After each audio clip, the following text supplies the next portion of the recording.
earlier today, before we get into like training camp sleepers and predictions, training camp position battles and all that. I saw this today because obviously the Steelers are practicing for the first time. We had an offensive line combination, a starting offensive line combination that on one side of it I was expecting, on the other side of it I wasn't. So at the tackle spots, we got Dan Moore at left, Broderick Jones at right. That was the first team offensive line unit. And I predicted that. I wanted to be Broderick Jones and Fautanu, but I felt like the Steelers were going to give the edge to the veterans and just start off this training camp period like they ended last year. Dan Moore left, Broderick Jones right. It is what it is. But at center, they had Herbig, not Zach Frazier. Zach Frazier's on the second unit. I'm not a big fan, but if they're going to make Zach Frazier earn it, so be it. I expect him to earn it. He needs to be the starting center week 1, period. Like, you drafted him in that second round for that reason. I feel like he's already better than Herbig at center. You guys can debate that if you want, but like Zach Frazier was a beast at center. Whereas like Herbig, he's just like that versatile interior offensive lineman. Like I think he's more guard than center. Like he doesn't have that same amount of experience at center as Zach Frazier. Like if he did do center in the pros, it's only been for a short amount of time. Whereas Zach Frazier has been West Virginia's starting center over the last how many years and has been really, really good at it. Really good. Like it could be argued that he was the best center in this draft. Between him, Jackson Powers-Johnson, and Graham Barton. It's just all personal preference. But he needs to be starting week 1. That's all I know. If we're doing this thing where he's going to have to earn it by merit throughout training camp, so be it. But I wouldn't have been opposed to him just starting out day 1 as the offensive line, the number 1 offensive line unit's center. Like I think if anything, yeah, I'm more surprised that he's not at starting center, and Herbig is. I'm actually pretty surprised. So that was the last thing to note. I guess, what do we want to say that is? Training camp superlatives. We talked Sutton, Aiyuk, and then just that quick little thing, a note of Steelers training camp day 1 with the offensive line. Now let's get into a couple of like training camp sleepers that I think we got to watch out for, breakout candidates. And some of these names, I think we're all going to agree on. Like, I think there's going to be crossover to who I say and probably what you guys are thinking too in the chat. But we got Corey Trice coming off of his rookie season where he tore his ACL last training camp. We didn't get to see him at all. He spent this whole time recovering and rehabbing. I think he's going to be a stud, man. Like, he's the guy that hopefully long-term is going to be starting opposite Joey Porter Jr. And we have those 2 avatars out there playing cornerback on the outside. Like, I think that's the vision we had whenever we drafted JPJ and Corey Trice. But all the reports were saying, all the highlights, all the videos that we saw in last year's training camp were pointing to Corey Trice being a stud, like being ahead of schedule in his development. But unfortunately, he goes down with the ACL injury, misses all last season in his rookie year. And now he's back. And from what everyone's saying from OTAs, it doesn't look like he's missed a beat. And I just saw today that he's out there full go for first day of training camp. Full go. He doesn't even have a brace on his leg. So I expect him to be turning heads and making the Steelers have to really think about whether or not they want to bring in another cornerback. It's like, we got JPJ, we got Dante Jackson. If Corey Trice balls out, and then the next name I'm going to bring up is Darius Rush. If Darius Rush is balling out, like, do we really got to worry about bringing in an outside cornerback? We can just mix and match that slot corner spot with a safety, with one of these young corners, with one of these slot corners that we have on there. At least one of them is going to have to make the team, right? Whether it's a Beanie Bishop, a Graylin Arnold, Josiah Scott, Anthony Averett. One of those dudes will make the team. And if we got a Corey Trice, a Darius Rush, we got one of these safeties bumping down in the slot at times. It's not like we're going to have to ask one of those dudes to be playing 70% of snaps, 80% of snaps. It's like, you could be out there for like maybe 20, 30% of the time. So I think we can mix and match that slot corner if dudes like a Corey Trice or a Darius Rush are balling out in training camp. Let's get into the offensive side of the ball. I'm going to go with Roman Wilson and Calvin Austin. For obvious reasons, Roman Wilson was a receiver we drafted in the 3rd round in this year's draft, and we're really excited about. Got the pedigree coming from Michigan as a national champion.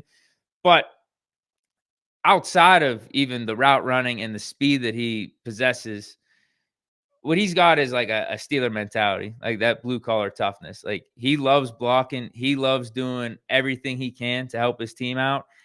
And I think he's going to be making waves in training camp here. He was already making some headlines in OTAs. I don't think that's going to stop. I think he is the most clear path to be our starting slot receiver, and I think he takes advantage of it. Now, with Calvin Austin, I think the speed is the thing that sets him apart. Now, we also got Quez Watkins. Van Jefferson's pretty fast too. But if you're going to compare Calvin Austin to a Quez Watkins, the thing that helps Calvin Austin in that debate between those two receivers is his familiarity with the Steelers. Now, I know it's not necessarily familiarity with the current Steelers system and offense because we got Arthur Smith in here, but the Steelers and Mike Tomlin and a lot of these guys on the staff have got to see Calvin Austin grow up. We got to see him go from 4th round pick, be injured rookie year, and do some things last year. Not to the extent that we wanted, not to the consistency that we would have liked. But he had that really nice touchdown last year against the Raiders, had a touchdown in the playoff game against the Bills. So we've got to see him. He's homegrown. So, I think that's the advantage Calvin Austin has over a Quez Watkins. We have a little bit more invested in him. But the thing that sets him apart, the thing that makes him unique in this offense is that speed. And that's the thing that would help a Quez Watkins too, potentially make this team. And you know what? If I'm going to talk about Calvin Austin and the advantage he has over someone like a Quez Watkins, two speedy guys, I'll say Quez Watkins got the advantage over Calvin Austin in that he is somewhat of a proven receiver already in the league. Like, 1 year he had 700 yards, I think 800 yards with the Eagles. Unfortunately, he does drop the ball a little bit more than people would like, but he's got better height over Calvin Austin. So if you're talking about a deep threat, Quez Watkins is significantly taller than CA3, so that'll help his chances. It'll be an interesting battle, and we'll get to that whenever we talk about position battles here. But those are two receivers I think can really break out in this training camp session. And another point in Calvin Austin's favor is that Russell Wilson has already compared him to Tyler Lockett. And Tyler Lockett was a target favorite of Russell Wilson's back in Seattle. So that's got to be helping Calvin Austin out a little bit. Like, that's got to be a little bit of a sign that him and Russ are building some rapport. Now, let's go back to defense. I'm going to say Peyton Wilson. Athleticism off the charts. He won best linebacker. Was it best defensive player? I think he won best defensive player of the year last year in college. Also, like, the best linebacker award. He won all those awards in college. He spent these last 2 years really healthy because that's the knock on him is, he's got all these injuries he was dealing with early in his college career and even going back to high school. But spent these last 2 years healthy. He's got the athleticism off the charts. And, man, I think with Cole Holcomb being put on this PUP list to start training camp, Peyton Wilson's going to get some time. And you're going to see him next to probably Patrick Queen at times, and you're just going to look and say to yourself, man, do we really got to wait on Peyton Wilson? Can we throw him out there early here? Can we get him some snaps early in his rookie year? Almost like a JPJ. Like, maybe we dip our toe in with Peyton Wilson, get him out there 20, 25% of the time, and then it's just going to be off to the races. You're going to see so much of what he can do and what he's capable of and how he sets himself apart from the other linebackers not named Patrick Queen on this roster that, yeah. I think he's going to be a breakout, man. I think we're going to be talking about Peyton Wilson a lot during training camp. And also, we're going to see it in the preseason too. Tackling machine, can cover, can do all the things that like Patrick Queen can do. Honestly, it's just the injury history and can he stay healthy is his biggest question marks. But yeah, he could do it all. He could really do it all. He's the modern day NFL linebacker that you're looking for. And then we'll go with Nick Herbig. Again, I don't think any of these names are like, this is why I don't know if sleepers is the right term for these names. Probably breakout candidates is like what I have on this graphic right here. Breakout candidates. I think we're all thinking the same thing. Like all these guys are very capable. They got the talent. They got the athleticism. It's just they're young in their careers, and we got to see if this is the year that they do break out. You know, like some of these dudes are rookies. Some of these dudes are going into year 2. Like a Calvin Austin, he's going into year 3. Technically, it's year 2 for him, though, because he missed his whole rookie season. Nick Herbig, though, I mean, we got to see him flash all of last offseason and training camp and in preseason, and even when he played during the regular season in his limited snaps, made plays. It's just that he's got TJ Watt and Alex Highsmith ahead of him. But given that this is training camp and we're going to see him in preseason, he's going to get time. He's going to get opportunities, and I'm sure he's going to be doing much of the same of what he was doing last year. But let's get into the last topic I have for today, and that is position battles. And not necessarily ones that are obvious either, because we got the wide receiver 2 one. We've talked about the slot corner, the CB3 one. How many times this offseason? Let's talk about like fringe making the team type of stuff, like bottom of the depth chart type of position battles here. So you look at the offense. You got Russ Wilson, Justin Fields, that's QB1, QB2. And report came out today that Russell Wilson's already taken a day off. So, like, that goes to show he's QB1. There's no doubt about it. I don't think there's going to be a QB competition. You don't have your number one guy sit out day 1 of training camp if you're trying to have a legitimate competition between the top 2 quarterbacks. No. You don't have the guy in the pole position sit out. He's going to be QB1, man. He's going to be QB1. But then after that, you got Kyle Allen versus John Rice Plumlee for QB3. I expect Kyle Allen to win that just because of the experience and how he can help a guy like Russell Wilson or Justin Fields in the quarterback room. At running back, we really don't have any competitions here. I guess it would be for running back 4. And there's a lot of other names that we got in-house right now that aren't on this depth chart after LaMichael Perrine that I don't really feel like going over. The top 3 are going to be Najee Harris, Jaylen Warren, and Cordell Patterson. But receiver, we've talked ad nauseum for wide receiver 2. All these guys are in the mix, can be in the mix for that. Van Jefferson, Roman Wilson, Calvin Austin, Quez Watkins, like those guys are in the mix for that. But after those top 4 or 5, who's making the team? Who's going to be wide receiver 5? Who's going to be wide receiver 6? You got Pickens, Van Jefferson, Roman Wilson. I expect them to make the team. I expect Calvin Austin to make the team. So that's the top 4. Now for wide receiver 5, wide receiver 6, Quez Watkins, Scotty Miller, Marquez Callaway, Des Fitzpatrick, Deuce Watts, Jacob Copeland, Jere Jenkins. If I had to pick 2 out of that group, oh, man, that's tough. I think we don't have Denzel Mims anymore. I would actually say part of me leans Scotty Miller because of his familiarity with Arthur Smith. He was in Atlanta last year, Super Bowl champion. And then I'd go with either Quez Watkins or Marquez Callaway for that last spot. Yeah, I think that's the pick. We got our speed guy and Calvin Austin making the team. Roman Wilson, our draft pick this year. Van Jefferson, probably the most reliable guy of the bunch, not named George Pickens. So I think it comes down to Quez Watkins or Marquez Callaway for that last spot. And then watch out for fullback here with Jack Coletto versus, I guess it would be like Connor Hayward or Michael Pruitt. Even though I don't expect Connor Hayward or Pruitt to be playing fullback like that, that's what it's going to come down to when you're picking roster spots. Even Darnell Washington, I don't think we're cutting Darnell Washington though, or even having a conversation or a thought about cutting him. I think Freiermuth, Darnell's safe. And then, yeah, between Connor Hayward, Michael Pruitt, Jack Coletto, it might be 2 of those 3. O-line. We obviously know Troy Favatano, Broderick Jones, Dan Moore. Which of those 3 are going to be the starting 2 tackles? That's a conversation. But what about, like, the last offensive lineman to make this team? Because you got the 5 shown on the depth chart right here as the starters. Favatano, Seumalo, Frazier, Daniels, Broderick Jones, even though I think right now the Steelers would have Dan Moore slotted over Favatano as a starter. But you got those 5, plus Dan Moore. That's 6. Mason McCormick, we're not cutting him. We just drafted him in the 4th round. So that's 7. Last year we kept 8.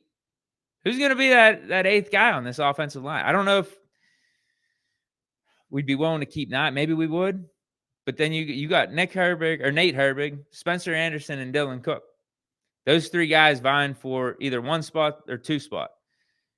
And, like, we like Herbig. Spencer Anderson, we just drafted last year. He's got a ton of versatility on the O-line. And a lot of people are considering Dylan Cook this big-time sleeper at offensive tackle. Could maybe make a Dan Moore expendable down the line. I think that's something interesting to look out for. You got some names there that are going to be competing for a 53-man roster spot right there. Names that we're very familiar with. Now let's get to the defense real quick. Defensive line, nothing crazy. We got our top guys, and then we got a bunch of familiar names here too. Isaiah Loudermilk, Montravius Adams, Dean Lowry. He's also starting training camp off on the PUP list. It's him and Cole Holcomb. Cordell Patterson's not able to practice either, but yeah, nothing crazy to note here, I guess. I mean, you're talking to Marvin Leal, Isaiah Loudermilk. I expect Montravius Adams to be here. I think his spot's pretty safe. We just signed him to a 2-year deal. Leal, Loudermilk, Fehoko, Logan Lee, we picked him up in the 6th round this year. Like, that's going to be the competition. Dean Lowry for those final, like, 2 or 3 D-line depth spots. So our top guys, you got Ogunjobi, Benton, and Cam Hayward. Like, no doubt about that. I'll be interested with this Logan Lee dude, man. He was getting some comparisons to Brett Kiesel whenever we drafted him this year. And then at edge rush, almost like D-line, we got our top 3 guys, TJ Watt, Highsmith, and Herbig. But who's this 4th guy? Jeremiah Moon? I have no clue who that is. He's been in the league for a little bit. Journeyman, practice squad guy. Jacoby Windman, though, we picked up as an undrafted rookie free agent. I watched some of his highlights, man. He intrigues me because he could play inside. I think he spent his first couple years in college playing inside linebacker, but then he bumped to the outside and was doing some edge rush stuff for Michigan State.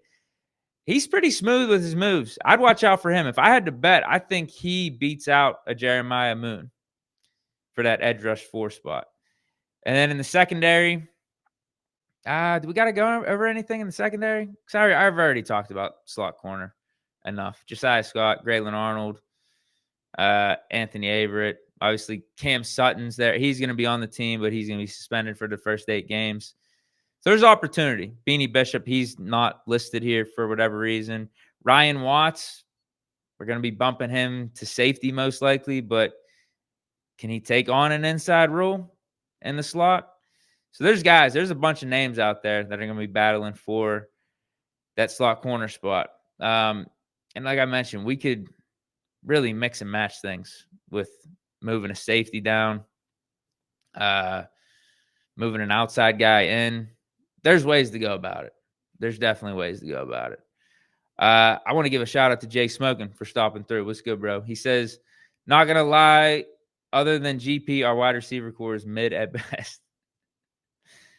I get you, bro. I get you, bro. I mean, that's why we're talking about potentially trading for Brandon Aiyuk or Cortland Sutton or DK Metcalf, any of those dudes. But I have faith in Russell Wilson that he can help make one of these dudes viable because he did that a ton of times over in Seattle. How many times did he make no-name tight ends like viable, actually have pretty decent seasons? He did that time in and time out. Jay Smogan also says defense should definitely be better. Hopefully Holcomb gets healthy as well because Peyton Wilson and Roberts are going to have to step up. 100%. Defense should be better than last year, just on the fact that we're pretty healthy going into the season. And by the end of last year, we were not healthy at all, particularly at linebacker. It was pretty rough. But all right, I'm out of here. Stay chilling, everyone. Appreciate you tuning in, stopping through. Appreciate the Steelers for starting training camp. But yeah, preseason will be here before you know it. Just in a couple weeks. I think our first game is August 9th. Excited for that. I'll be back then doing a post-game reaction. So hope you enjoyed today's episode, though, today's show. Stay chilling and peace out.